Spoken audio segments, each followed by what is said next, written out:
specialise in training people in compliance-related topics across a variety of industries. Most of the work we do is across Asia, the Middle East and Africa, focusing on things like financial services, oil and gas, telecoms, manufacturing and shipping.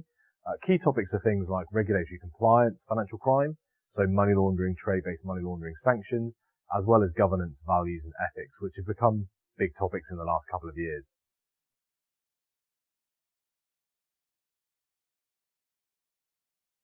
I think there's different ways of looking at it depending on where you come from or what you do for your role.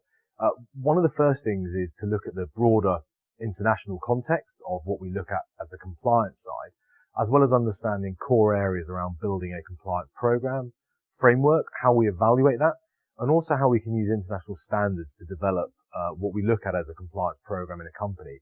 So international standards, best practice, what we see out there in the world, and then use that to apply in a given job context. One of the key benefits for me as well is the chance for people to meet each other. So to network with like-minded compliance practitioners and build their own personal network for the future. I think based on my current previous experience, it would be firstly, of course, pay attention, try and work hard, share experience.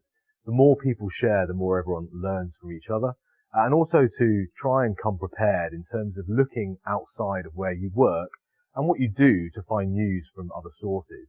The more that people do in terms of reading, research, watching videos on YouTube that are relevant, the better they find it in terms of what they can pick up, what they can share, and the skills they can mutually develop.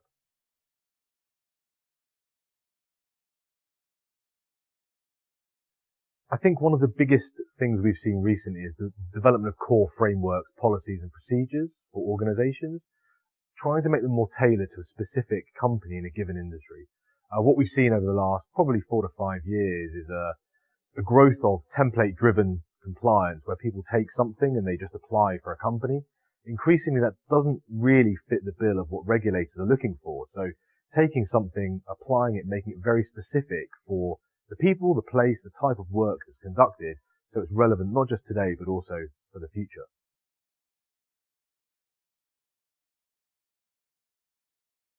Biggest issues, changes, hot topics we've seen in the last few years, and I'd probably pick a few, but the first would be conduct risk.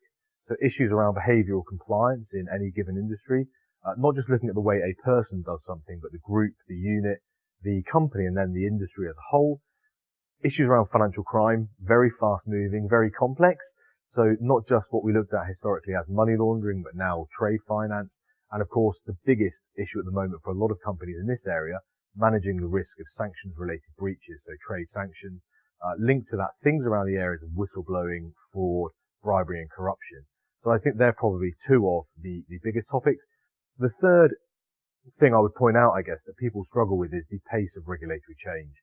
The pure volume on a daily, weekly, yearly basis of regulatory updates, legal changes, issues, news stories, it really is a tsunami for people, and that's been very difficult to keep up with. So it's certainly something people have become more aware of trying to manage on an ongoing basis.